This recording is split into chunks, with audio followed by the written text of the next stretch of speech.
केला कुठं केला की चालू झालं लावले की. नमस्कार. आज आपल्याला नगरपालिकेच्या निवडणुकीच्या धामधुमीमध्ये निमंत्रित केलं आहे. तुम्हाला बरेचशा ठिकाणी जायचं याची मला जाणीव आहे, तरी पण तुम्ही आला त्याबद्दल सर्वांचे धन्यवाद. काँग्रेस पक्षानं कराड नगरपालिका आपल्या चिन्हावर लढायचा निर्णय घेतलेला आहे, आपल्या सर्वांना माहिती आहे. आणि त्यात काही आम्ही उमेदवार उभे केलेले आहेत. आणि सर्वात महत्त्वाचं म्हणजे नगराध्यक्ष पदाचा उमेदवार हा काँग्रेस पक्षाच्या चिन्हावर उभा आहे. त्याचा सर्वांनी मी प्रचार केलेला आहे. काही नेते, बाहेरचे नेते आले होते प्रचाराला, आजही काही नेते येणार आहेत. त्यामुळे ताकदीनं आम्ही प्रचार केलेला आहे. आमची परिस्थिती काही फार चांगली नव्हती, पण आता प्रचारानंतर खूप चांगली चौरंगी लढतीमध्ये चांगली परिस्थिती झालेली आहे. आणि मला कराड नगरपालिकेमध्ये काँग्रेस पक्षाचा नगराध्यक्षपदाचा उमेदवार निश्चित निवडून येईल याची खात्री आहे. आणि ही निवडणूक आम्ही फक्त काँग्रेस पक्षाचं चिन्ह हे जिवंत राहावं, कराड शहरात जावं त्या उद्देशाने केलेली आहे. कारण आपण जर गेल्या 15 वर्षाचा इतिहास पाहिला असेल तर माझ्या स्वतःच्या निवडणूक सोडली तर इतर कुठल्याही निवडणुकीमध्ये काँग्रेस पक्षाचं चिन्ह तर नसते कधी. आणि त्यामुळं म्हणजे लोकसभेला नसते, म्युन्सिपाल्टीला नसते. त्यामुळे यावेळेला म्युन्सिपाल्टीच्या निवडणुकीमध्ये, नगरपालिकेच्या निवडणुकीमध्ये काँग्रेस पक्षाचं चिन्ह जावं आणि तिथून काँग्रेस पक्षाला उभारी मिळण्याकरता त्याची सुरुवात होईल हाचा उद्देश आहे. काही विरोधी पक्षाचे नेते आले होते, काल मुख्यमंत्री आले होते, ते काही बोलले. नंतर त्याच्या आधी उपमुख्यमंत्री आले होते, त्याच्या काय बोलले त्याच्यावर मी काही वैयक्तिक टीका करणार नाही. पण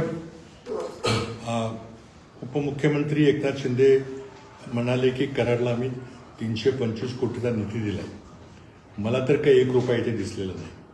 त्यामुळे कुठं इतकं 1.25 वर्ष झालं आश्वासन देऊन आणि 1.25 वर्षात काही हालचाल झाली नाही. त्यामध्ये 100 कोटी रुपये खेळाच्या मैदानाकरता दिले, त्याचं काय झालं काय माहीत नाही. आज उलट इथं त्या खेळाच्या मैदानामध्ये मुलं खेळतात, तिथं कराड शहरातली सगळी वयोवृद्ध माणसं फिरायला जातात, ते सगळं तुम्ही मैदान बंद करून टाकलं. तुम्हाला जो कार्यक्रम करायचा असेल करायचा होता, पण जोपर्यंत काम सुरू होत नाही, जोपर्यंत तुमच्या हातात पैसे येत नाही, तोपर्यंत तुम्ही मैदान बंद करायचं काही कारण नव्हतं. पण आता निधी कमी पडू देणार नाही, प्रत्येक मुख्यमंत्री उपमुख्यमंत्री बोलतो, पण शेवटी काही दिसत नाही. मुख्यमंत्री महोदयांनी पण काही आश्वासनं दिली, पण दोघंही लाडकी बहीण योजनेबद्दल बोलले. ह्या लाडकी बहीण योजनेचा ह्या निवडणुकीत काही संबंध नाही. स्पष्ट सांगतो की ती योजना तुम्ही राज्याकरता राबवली आहे. त्याचबरोबर त्यामुळं त्या विरोधी पक्षाच्या नेत्याबद्दल काही बोलायचं काही कारण नाही. स्थानिक नेते काय बोलले ते त्यावेळी लक्ष देणं बरोबर नाही. दुसरा महत्त्वाचा विषय आहे की निवडणूक आयोगानं जो गोंधळ घातलेला आहे, कोण जबाबदार याला? तुमची तयारी नव्हती तर तुम्ही इतक्या घाईगर्दीमध्ये निवडणुका का जाहीर केल्या? त्याचबरोबर आता तुम्ही शेवटच्या दिवशी, मतदानाच्या आदल्या दिवशी तुम्ही 10-20 नगरपालिकेच्या निवडणुका पुढे ढकलताय. उमेदवारांचा खर्च होतो, त्याचं काय करणार आहे तुम्ही? आता मी जाहीर निषेध करतो. अशा प्रकारे गोंधळाला सर्वस्वीपणे मुख्यमंत्री जबाबदार आहेत आणि भाजपच्या नेत्यांनी सांगितल्यामुळे काही गोष्टी होत आहेत. अतिशय म्हणजे हायकोर्टात आमची काही मंडळी जाणार आहे, पण अशा प्रकारे स्थानिक निवडणुकीचा पोरखेड करणं हे काँग्रेसला कदाचित मान्य नाही. मुळातच निवडणुका 10 वर्ष उशीर झालेला आहे. 73 आणि 74 घटना दुरुस्तीमध्ये आम्ही तरतूद केली होती की स्थानिक स्वराज्य संस्थांच्या निवडणुका दर 5 वर्षांनी झाल्याच पाहिजे. पण तुम्ही सगळा तो घटना दुरुस्ती धाब्यावर ठेवली आणि तुमच्या राजकीय स्वार्थाकरता तुम्ही या निवडणुका 10 वर्ष पुढे ढकलल्यात. गेली 5 वर्ष लोकशाहीचं राज्य चाललेलं आहे आणि ह्याचा आम्ही तीव्र निषेध करतो. आता राज्यातील जनता योग्यतेने आम्हाला न्याय देईल, त्याकरता आम्ही सर्व ठिकाणी लढतोय आणि निवडणुकीचा निकाल चांगला लागेल याची मला खात्री आहे. पण निवडणूक आयोगाचा जो गोंधळ, सावळा गोंधळ घातलेला आहे, याला सरकार जबाबदार आहे. निवडणूक आयोगाच्यावर दबाव आल्यामुळे सगळं घडते. आणि कशा करता तुम्ही उरकायचा डाव घातला मला काय समजत नाही. आणि त्यामुळे राज्यातील 20 नगरपालिकेच्या निवडणुका आदल्या दिवशी तुम्ही पोस्टपोन केल्या, फारच चुकीचं आहे. त्यानंतर देशातल्या परिस्थितीवर मी काही जास्त बोलणार नाही. राज्यातली परिस्थिती बोलू मी आता एक कराडच्या बद्दलच मुख्य आहे, त्याबद्दल काय असेल तर विचारा, आणखी काही विचाराचे उत्तर द्यायचं. धन्यवाद. काल मुख्यमंत्री काळामध्ये आले होते, त्यांचं भाषण आपण ऐकलं असेल. ते ज्या जोशात बोलत होते की जणू काही निवडणूक विधानसभेचीच आहे. नाही बघा, निवडणूक म्हटलं की जिंकण्याकरता आपण निवडणूक लढतो, आम्ही लढतो, तेही लढतात, त्यामध्ये काही चूक नाही. आणि जर मोठे राज्य पातळीवरचे नेते आले तर ते द्वेषाने बोलतील किंवा सॉफ्टली बोलतील, नम्रपणे बोलतील, त्यांचा विषय आहे. आश्वासन काय देतात ते खरं आहे, आणि ते आश्वासन किती टक्के पूर्ण झालेलं आहे तो खरा विषय असतो. लोकांना माहिती आहे की आता 1.25 वर्षापूर्वी दिलेल्या आश्वासनाने एक नवा पैसा तरी इथं आलेला आहे का, त्याच्यावर लोक ठरवतील. तुमच्या विशेषता प्रेम आहे, दोनदा नाव घेतलं नाही असं नाही. बघा, राजकारणामध्ये आपण विरोधी विचाराची माणसं असतो, वैयक्तिक शत्रुत्व कधी नसतं, ते कधीच असत नाही. मी कधीच कोणाची ठेवत नाही. त्यांनी चांगलं काम करा, मला आनंद होईल. पाटण कॉलनीतल्या झोपडपट्टीचा पुनर्वसनाचा विषय तो 70 वर्ष तुम्हाला सोडवता आला नाही, असा आरोप केला गेलाय. नाही, बरोबर आहे, तो नाही सोडायचं. कारण आम्ही जो प्रस्ताव मांडला होता तो लोकांना मान्य नव्हता, आणि ते आपल्या आराखड्यामध्ये ते बसत नव्हतं, राज्याच्या धोरणामध्ये बसत नव्हतं. आता गेल्या 1.5 वर्षामध्ये काय दिवे लावले ते तरी सांगावं आम्हाला. 1.5 वर्षाचा काय वेळ कमी आहे का? काय झालं? त्यामुळे तो हा विषय जो आहे तो तिथली जनता समजून गेली की कोणी कोणाला फसवले. क्रिस्टन फाईल संदर्भात तुम्ही ट्विट केले, काय नक्की सांगा? बघा, हा एफस्टीन फाईलचा विषय हा राज्य पातळीचा नाही आहे, हा कराडचा तर नाहीच आहे, हा देश पातळीचा आहे. विषय फार गंभीर आहे, त्याचे राजकीय परिणाम फार मोठे गंभीर होणार आहेत. पण कराडला इथं या व्यासपीठावर ते बोलणं उचित नाही. कदाचित तुम्हाला आश्चर्य वाटेल, उद्या देशाचा पंतप्रधान मराठी माणूस होऊ शकेल या महिन्यापर्यंत.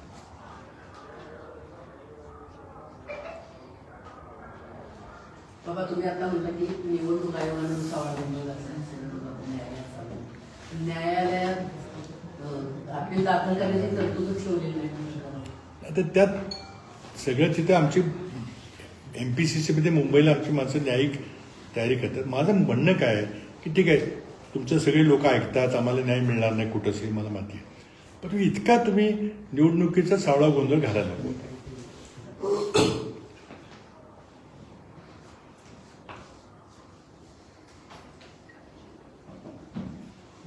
परवा दिवशी प्रभाग क्रमांक 2 मध्ये काही राजकारणाच्या कार्यकर्त्यांनी झुंडीशाही करून काही कार्यकर्त्यांना दुसऱ्या वगैरे मारहाण केली.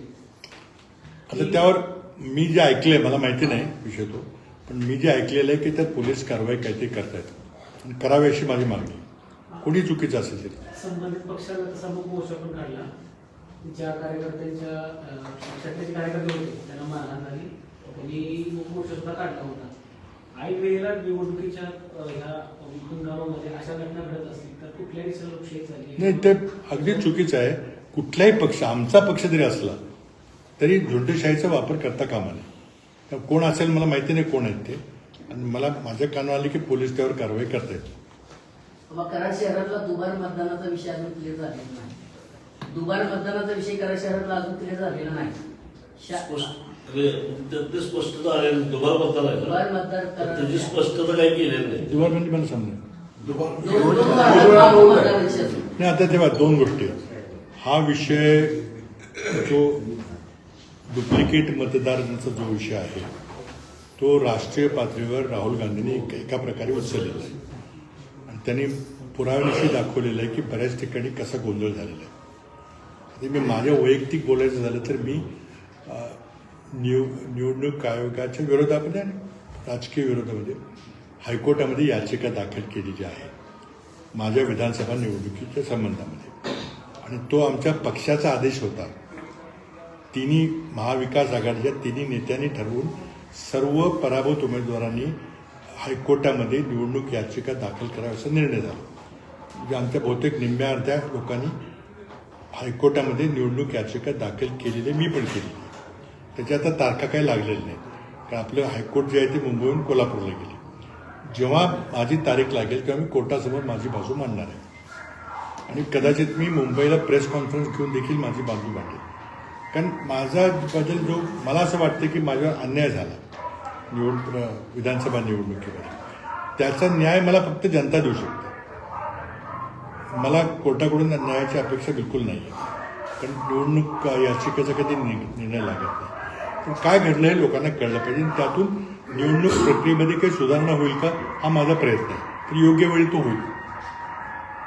माझ्यापुरतं सांगतोय की जो दुबारचा आहे विषय, आता या निवडणुकीमध्ये निवडणूक आयोगाने काही केलं नाही दुबारबद्दल, ही खरी वस्तू आहे. आणि त्यामुळं निवडणुकीचा निकाल ठिकठिकाणी वॉर्डामध्ये बदलण्याची शक्यता आहे. कारण जर बोगस मतदार तिथे असतील तर निवडणूक काय 5-10 मतात असते कधी बदलू शकेल. पण मी माझ्याबद्दलचा विषय हा प्रेसमध्ये मुंबईला आणि हायकोर्टात मांडणार आहे. बाबा, तुम्ही स्वतः आघाडी सरकारचं नेतृत्व केलं होतं राष्ट्रवादीसोबत, यापूर्वी पण झालेलं आघाडी करतो. कधी त्या आघाडीच्या नेत्यांनी इतक्या खालच्या लेवलनं एकमेकावर केले नव्हते जेवढे आत्ता झाले. एकदा शिंदे वेगळं बोलतात, फडणवीस म्हणतात आणि अजित पवार मग अर्थ खतं माझ्याकडे आहे. इतक्या खालच्या लेवलचं व्हायला लागलं राजकारणात. पण महाराष्ट्रामध्येच हे जे सरकार चाललेलं आहे एकंदरीत एवढं भ्रष्ट सरकार आपण कधीही, तुम्ही आता राजकारण बघताय 25-30 वर्षापासून, आम्ही आणखी आधीपासून आणि पहिल्यापासून ऐकलेलं आहे. 1960 पासून कसं होतं, चव्हाणसाहेबांनी कसं राज्य चालवलं, इतकं भ्रष्ट सरकार मी कधी पाहिलं नाही. आणि त्यामुळे महाराष्ट्राचं वाटोळं झालं. आपल्याला मी सांगतो की या पुढच्या डिसेंबर-जानेवारीमध्ये पुढची विद्यार्थी पासआउट होऊन पुढच्या मार्च-एप्रिलला बाहेर पडतील नोकरीच्या शोधामध्ये. एकाही मुलाला नोकरी मिळणार नाही. इतकी गंभीर परिस्थिती आहे. इंजिनियर आपल्याकडे लाखो मुलं इंजिनिअरिंग करू शकतात. एका मुलाला पुढच्या मार्चमध्ये नोकरी मिळणार नाही. आर्टिफिशियल इंटेलिजन्स सरकारनं काय केलं त्याच्याबद्दल, मोदी सरकारने काय केलं. आता हा गंभीर विषय घेऊन आम्ही पुढे 2-3 महिने नव्हतो करायला, ते सगळे घेणार आहे. खालच्या पातळीचं असं आहे की कुणाच्या पायात पायपोच नाही. आता एक गोष्ट ठीक आहे, तुम्ही कसं आघाडी सरकारचा जो तुमचा विषय आहे, पण राज्याचं नुकसान होतं. आज एक तरी माणूस महाराष्ट्रामध्ये दररोज 7 शेतकरी आत्महत्या करतात, कोण बोलतंय का तो विषय. तुम्ही इतके कोटी दिले तितके नुसतं कॉन्ट्रॅक्ट देणं आणि त्यातनं कमिशन करणं याच्यापेक्षा सरकार दुसरं काय करतं काम. आता कराडला 350 कोटीचा निधी गेल्या 1.25 वर्षापूर्वी दिला असंच सांगितलं. एक नवा पैसा तर तो बघितला काय, ते कोणाला पाहिजे होतं, काय कोणाला विचारलंय, काय विचारलंय. कारण नोकरशाहीने ठरवलं. निवडून आलेले सरकार इथं नव्हतं, नगरपालिका नव्हती अस्तित्वात. तुम्ही मुळातच लोकशाहीचा गळा घोटून टाकलेला आहे आणि सर्वसामान्य माणसाला त्यातलं काही कळत नाही, कोणी लक्ष देत नाही. पण इतकं वाईट सरकार चाललेलं मी तरी कधी, आता माझ्या थोडे दिवस बघतोय राजकारण, कधी पाहिलेलं नाही. आता आपसातला मेळ नसेल तर ते समजू शकतो आपण की ते राजकीय त्यांचे मतभेद असतील, पण देशाचं काय, राज्याचं काय, राज्यातल्या जनतेचं काय, फारच बिकट परिस्थिती. प्रभाग क्रमांक 15 मधील एका इलेक्शन म्हणजे ते हे होणार हे असं कधी पूर्वी तुम्ही बघितले का, कधी बघितले का की निवडणूक चालू आहे, एकाच प्रकाराची निवडणूक पुढे ढकलली. काय आज महाबळेश्वरची तो फलटणची ढकलली पुढे, काय त्याला लॉजिक आहे. म्हणजे काय कसला फोरखेळ चाललाय. निवडणूक आयोग अस्तित्वात आहे का नाही. निवडणूक आयोगाचं कुठल्याही बोलणं असं आहे, कुठेही आचारसंहिता प्रकार नाही. कारण बोळा तितके फ्लेक्स लागले, फ्लेक्स लागू द्या, 70% फ्लेक्स दिल्याप्रमाणे आता ते सेशन करू शकतात. त्याचं कारण असं आहे, तो लक्षात घ्या, राज्यघटनेमध्ये निवडणूक आयोगाची संकल्पना आहे, तो घटनात्मक तरतुदी आहे आणि त्यामुळं निवडणूक आयोग हा देशाचा निवडणूक आयुक्त असतो. आता हा सरकारचा निवडणूक आयुक्त आहे, हा मोदी सरकारचा आयुक्त आहे, हा देशाचा नाही, घटनेचा नाही आहे. आणि ती आमची प्रमुख मागणी असेल की पुन्हा निवडणूक आयुक्त निवडायचा कायदा पुन्हा बदलला पाहिजे. आता सरकारने ज्या माणसांना नेमलंय ती माणसं सरकारचा निर्णय घेणार. आम्ही माझ्या स्वतःच्या निवडणुकीमध्ये 6,000 दुबार मतदारांची नावं मी निवडणूक आयुक्ताकडे दिली. याचं त्यांना विचारा, त्यांना अधिकार आहे कुठेही मतदान करायचं. तुम्हाला दोघांपैकी एक कुठं करायचं सांगा ना. आणि त्या ठिकाणी 2 ठिकाणी जर मतदान केलं असेल तर 1 वर्षाची शिक्षा आहे. माझ्याकडे आकडे नाहीत कुणी मतदान केलं नाही केलं, निवडणूक आयोगाकडे आहेत. मी मागणी करणार आहे की आमच्या मतदारसंघामध्ये ज्या लोकांनी 2-2दा मतदान केले त्यांच्यावर काहीतरी कारवाई करा. निदान ते यादीत नाही त्यांची नावं तरी वगळा नाही तर जिल्हा परिषदेला आम्हाला काही स्थान राहणार नाही. ह्या सगळ्या निवडणुका चोरलेल्या आहेत भाजपने 100%. आता दक्षिण मधल्या बोगस मतदानाविरोधात गणेश पवार 55 दिवस झाले. 2 महिने होत आले तिला आंदोलन कसं आहे. तर त्या बोगस मतदानावर चौकशी यांचं ऑब्जेक्शन आहे प्रांतांच्यावर निवडणुकीचे अधिकारी म्हणून, आणि चौकशी पण तेच करणार असं कसं. सुरेश जे आंदोलन करतायत बोगस मतदानाकडे करारबद्दल त्याचं मी अभिनंदन करतो. मी भेटलो त्यांना, खूप धाडसी पाऊल आहे. पण आमचा हाच मतभेदाचा मुद्दा काय आहे की निवडणूक आयुक्त ही सुप्रीम कोर्टासारखी किंवा सर्वोच्च न्यायालयासारखी संस्था आहे. ती कुठल्या सरकारची संस्था नाही आहे. सरकार येतं जातं. पण निवडणूक आयोग हा निपक्षपाती त्यांनी निवडणुका लढवल्या पाहिजे. लोकशाहीला काही अर्थ नाही. आता ते होत नाही. त्यामुळे तुम्ही काही आंदोलन करा, कुठं राहुल गांधींनी काही डोकं फोडलं तर काही होणार नाही. कारण ते मोदी सरकारचा निवडणूक आयोग आहे, काहीच करणार नाही, ऐकायलाच तयार नाही. त्याचा मार्ग काय. मार्ग बघा, आम्हाला न्यायालयाकडून अपेक्षा आहे. आम्ही न्यायालयात चालू. न्यायालयाने किमान निवडणूक आयोगाला काही आदेश टाकायचे. आता मतदान याद्या आम्हाला देतात, कागदी याद्या देतात, त्यात फोटो असतात. आता तुम्हाला इलेक्ट्रॉनिक पद्धती याद्या द्यायला काय अडचण आहे. पूर्वी देत होता, तुम्ही आता बंद का केलं.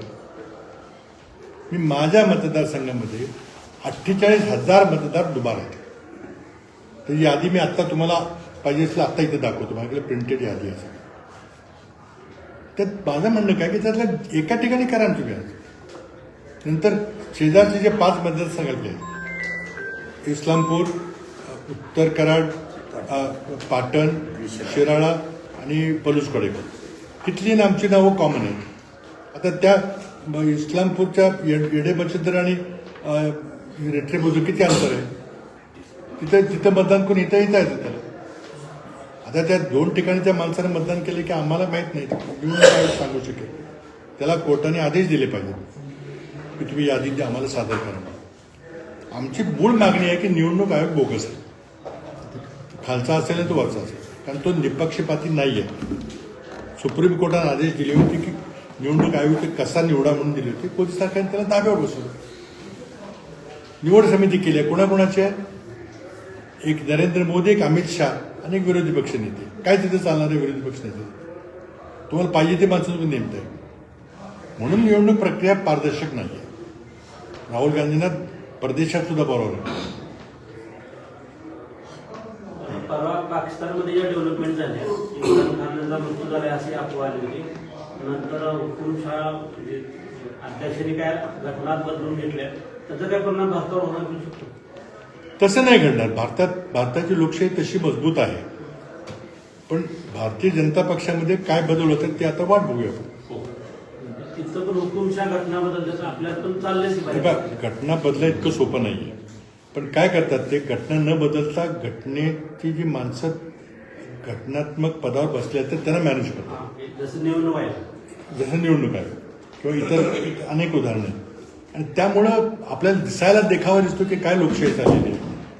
लोक लांब रांगा लावून मतं देत आहेत, बोटं दाखवत आहेत. तरी खरी लोकशाही नाही आहे.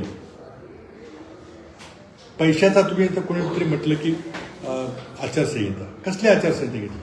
आज कराड नगरपालिकेमध्ये मताचा रेट काय काढला तुम्हाला सगळ्यांना माहिती आहे. ते कुठले पैसे आहेत. तिथे जे 7/12चे पैसे आहेत, सगळे जनतेकडून चोरलेले पैसे आहेत. तुमचं विकास काम कसं होणार. तुम्ही उघड्या डोळ्याने बघता काय चाललंय. आता एका मताला 5,000 रुपये देऊन तुम्ही निवडणूक लढणार. कुठला सामान्य माणूस लढू शकेल. टाटाला सेमीकंडक्टरचे 3 प्रकल्प देण्याकरता 758 कोटी रुपयाची लाच द्यावी लागली. मोदी सरकारला अधिकृत चेकने त्यांच्या त्या इलेक्ट्रॉनिक बॉन्डमध्ये त्यांनी 758 कोटी दिले. आणि ते दिल्याबरोबर त्यांना लायसन्स मिळालं, लायसन्स म्हणजे सरकारकडून मदत मिळाली. हे सगळं उघड पेपरला आपण वाचतो. लोकांना ते मान्य असेल तर आता छोटी लोकशाही आहे. दक्षिणमध्ये 48,000 दुबार मतदार आहेत असं आपण त्याची यादी माझ्याकडे आहे, तुम्ही येऊन तपासून बघा. विधानसभा निवडणुकीनंतर नाही, निवडणुका विधानसभा निवडणुकीच्या आधीची यादी आधीची आहे. म्हणजे माझ्या निवडणुकीत ज्यांनी मतं दिलं त्यांची यादी. नाही, लोकसभेला सुद्धा असेल मला माहिती, मी विधानसभेत सांगतो. त्यामुळे मग कशी निवडणूक होणार काय होणार तो आम्ही कोर्टात निर्णय घेऊ, इथला तो विषय नाही. पण तुम्हाला माहिती असेल आपल्या घरगुती मी सांगतो तुम्हाला, आणि ते सगळ्या याद्या तुम्ही स्वतः तपासून बघा. ती माणसं तुम्ही ओळखता, नाव ओळखता, बूथ ओळखता. आणि मी बूथ वाईज माहिती देतो की कराडच्या 5 नंबर बूथच्या 17 नंबरचं हे नाव आहे आणि तेच नाव वारुंजीला इतक्या बूथला आहे. ही सगळी तुम्ही तपासून बघा. त्याचा इफेक्ट आता जिल्हा परिषद पंचायत होणारच ना, 100% होणार. तोपर्यंत काय बदल झाला तर बघू. आम्ही आता काढायचा प्रयत्न करतोय आमच्या पद्धतीने, पण ते होईल का नाही मला माहित नाही. शेवटी निर्णय त्या अधिकाऱ्यांना द्यायचा ना. म्हणले की त्यामुळे या वार्डात त्या वार्डात मतदान झाले. आरोपी पण शासनच आहे, निर्णय तेच. सगळे शासन आहे. हे या अगदी सगळ्या पार्श्वभूमीवर वरपर्यंत सर्व संस्थांमध्ये झालेलं आहे. आणि त्याला इंग्रजीमध्ये इन्स्टिट्यूशनल कॅप्चर म्हटलं जातं की संविधानिक संस्थालाच ताब्यात घेतलं सगळे. त्यामुळे दिसायला सगळ्यात देखाव देतो काय लोकशाही चालली आहे.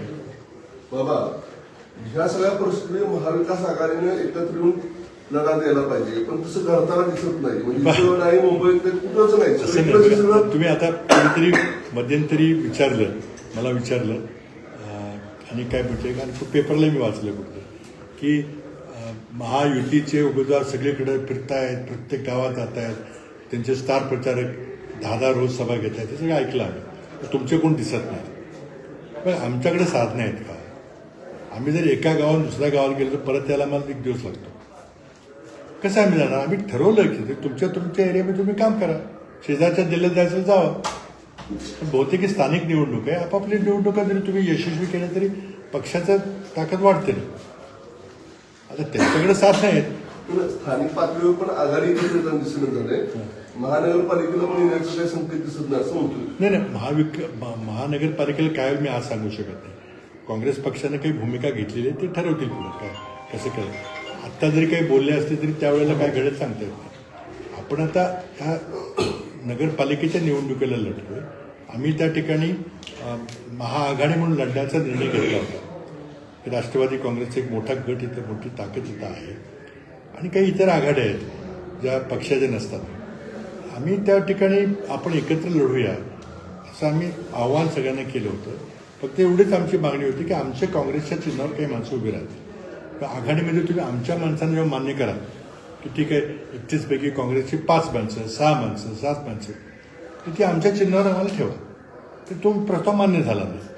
त्यामुळे थोडासा गोंधळ झाला. पण म्हणून आम्ही आमच्या चिन्हावर माणसं कराड नगरपालिकेमध्ये दिलेली आहेत. कराडमध्ये कित्येक ठिकाणी या वार्डातले मतदान त्या वार्डामध्ये आता ते नगर जो आपण ह्याची रचना करतो त्यामध्ये तो गोंधळ झालेला आहे. त्या ठिकाणी बोलायला पाहिजे इकडं नका करून. सगळ्यांचं समाधान काय होत नाही. माझी भूमिका अशी आहे की प्रत्येकाला आपल्या सोयीप्रमाणे वाढतं होणार नाही.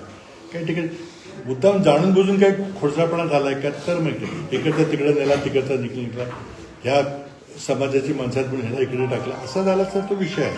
पण अनायसे जर झाला असेल तर त्याला काही इलाज नाही. बिहार निवडणुकीत भाजपला जे एवढं मोठं यश मिळालं, अपेक्षित यश मिळालं, त्या निकालाबद्दल कसं वाटतं? मी बोललो त्याबद्दल. मी बघा बिहारला काही गेलो नव्हतो. त्यामुळे तिथली स्थानिक परिस्थिती मी काही स्वतः जवळून पाहिलेली नाही. आपलं तुमच्यासारखंच पेपरला वर वाचलं. काँग्रेस पक्षाची परिस्थितीबद्दल म्हणजे मला माहिती आहे. त्यामध्ये मी एवढंच बोललो होतो काँग्रेस पक्षामध्ये. इतर भाजपने काय केलं माहिती आहे, तिथं 10,000 रुपये प्रत्येक महिलेला दिले. हे आपल्याला माहिती आहे, त्याचा प्रभाव खूप पडला. तर ते आपण सगळ्यांना आपण वाचले. पण आमच्या पक्षाचे विश्लेषण करताना मला असं वाटतं की आमच्या 19 जागा मागं होत्या. तर 19च्या आपली चांगली परिस्थिती असली तर काय 25 होतील. 19च्या काय 190 होणार नाहीत. तसं काय कधी होत नाही कुठल्या निवडणुकीमध्ये, आपल्याकडे तर होत नाही. तर त्यामुळं एक वास्तविक जर मागणी केली असती की चला आपण 30च जागा लढूया आणि 30-36 जाण्याचा प्रयत्न करूया, म्हणजे आपली ताकदसुद्धा डिवाइड होणार. ते आपण 70 घेतले आणि रिझल्ट काही चांगला लागला नाही. त्यामुळं राष्ट्रीय नेतृत्वाला तिथल्या स्थानिक लोकांनी जे सांगायला पाहिजे होतं, सर्वेवाले लोक असतील किंवा सल्लागार असतील किंवा आमचे तिथले प्रभारी असतील, त्यांनी कसं काय इतका फुगवून आकडा सांगितला मला माहिती नाही. ऐन वेळेला पदाधिकारी बदलले, अशा काही गोष्टी घडल्या त्याचं विश्लेषण करतील आता दिल्लीला.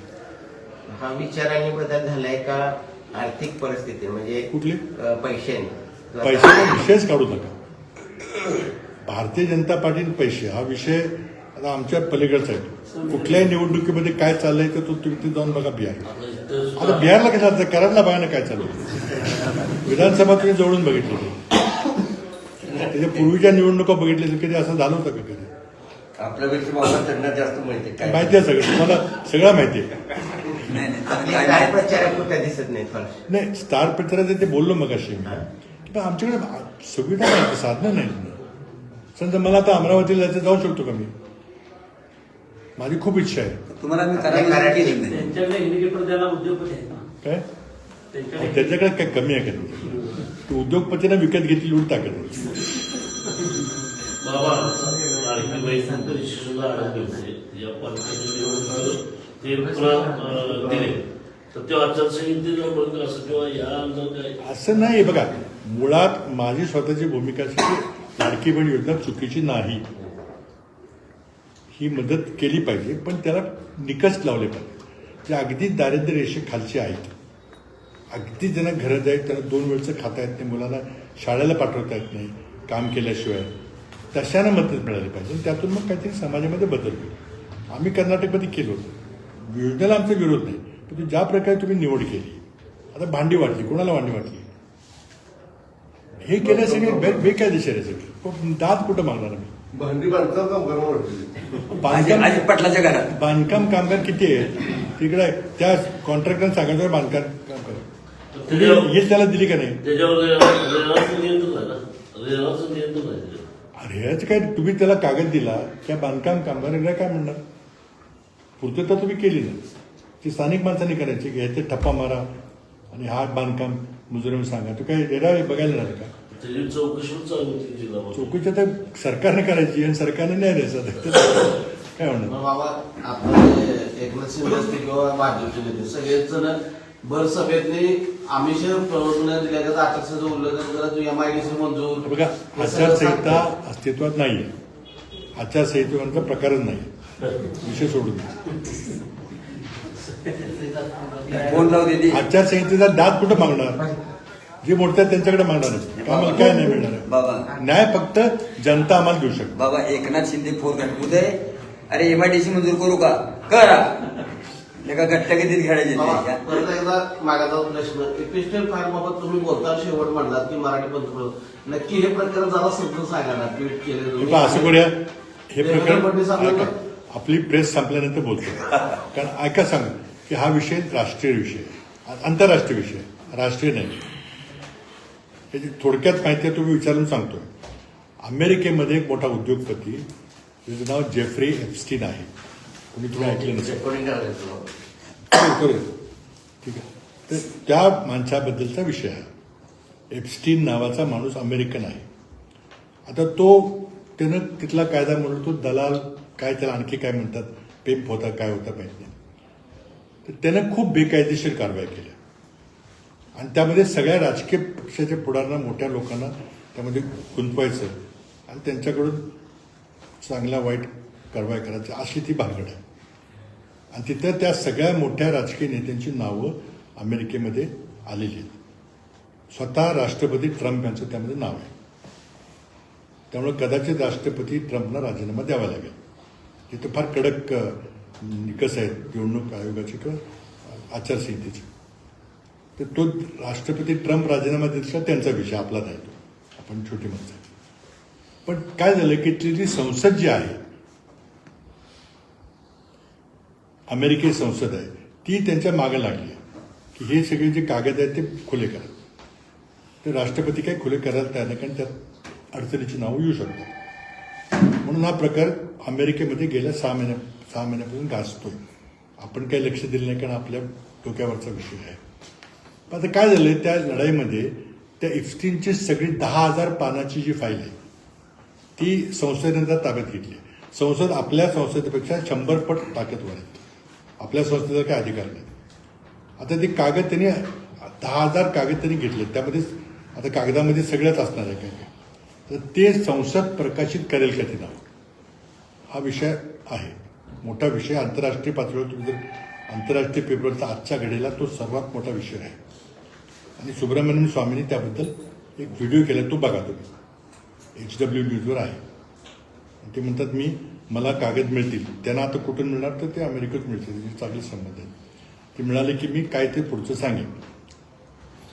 त्यामध्ये आज कदाचित संसदेमध्ये त्याबद्दल गदारोळ होईल. तो झाला की मग पुढं आपण बोलू. आणि आता टी व्हीवर मी तिथं दिल्लीला किंवा मुंबईला बोलेन जास्त, पण मी काय बोललो, एक वाक्य बोललो, त्याचा तुम्हाला अर्थ काय काढायचा तो काढा. मी काय म्हटलं की मराठी माणूस पंतप्रधान होण्याची शक्यता आहे, यातलं काय अर्थ काढायचं तो काढा. आणि बाकी तुम्हाला सांगायचं मी खाजगी सांगतो, कारण मी हे फक्त मुंबईच्या पातळीवर बोलणार आहे. आपल्या कराडचे स्टार प्रचारक आहेत, युवा आहेत, मग पुढे प्रचारात कुठे दिसलं झाले? बघ किती आले होते आमचे 2 स्टार प्रचारक आले होते. इतर कुठे गेले होते का? कराडला 2 स्टार प्रचारक तुम्ही विसरला का? नसीम खान आमचे वर्किंग कमिटीचे, राष्ट्रीय वर्किंग कमिटीचे सदस्य आहेत. उमेश बागवे हे आमचे नेते आहेत दलित समाजाचे. आज विश्वजित कदम येणार आहे. आता आणखी किती आणू स्टार प्रचारक? मलकापूरची एवढीशी नगरपालिकेने तिथं आमचे काही 1-2 माणसं आहेत. कराडात 10-15 आहेत. आता आमचा बघा लोकांच्या दारात आम्ही स्थानिक ते कुठले स्थानिक स्थानिक आता युवक काँग्रेस नाही स्थानिक आता काय शेवटी निवडणूक आहे, कोण आपल्या सोयीप्रमाणे काय करते. आम्ही स्टार प्रचारक मध्ये कोण आहे? स्टार प्रचारक मध्ये आपण विषय म्हणतो दुबार मतदानाबद्दल जरा बोलायचं.